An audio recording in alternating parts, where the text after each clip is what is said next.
Sa loob ng isang taon, 4 na beses nating isinasagawa sa iba't ibang bahagi ng bansa ang ating kalusugan caravan o medical mission para makapaghatid ng libreng serbisyong medikal sa ating mga kababayan, lalong-lalo na sa mga malalayong lugar.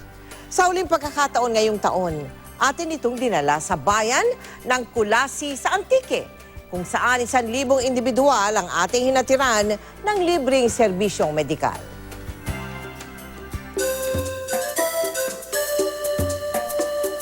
Ito ang Mararison Island, ay tinatagong White Beach Island ng bayan ng Kulasi sa Antique.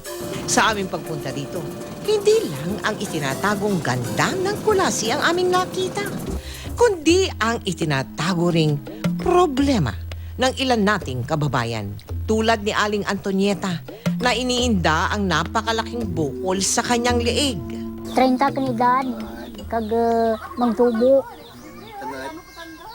Sakit ka ano to, sibunog kung kung ako daw dalan daw kaan ba kita kundi nga daw dalan nga sibunog dyan sa tubog. Sa edad na 71, huli raw siyang nakakita ng doktor noong siya ay 40 taong gulang. Dala na rin anya ng kahirapan at dahil nakatira siya sa kabundukan. Kaya dito sa Kulasi tayo nagsagawa ng kalusugan caravan. Hatid ang libreng check-up at mga gamot. Yung ganong sura ng neck mass, yung consideration is goiter. Yung goiter is nakukuha if iodine deficient yung isang tao.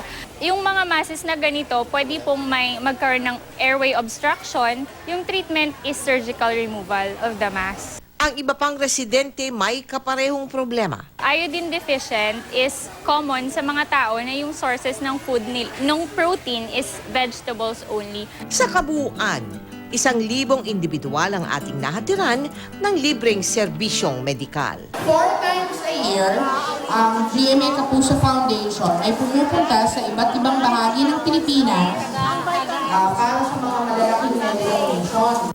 Nagpasalamat ako kaninyo sa pagtugro ninyo kanakan kang bulong.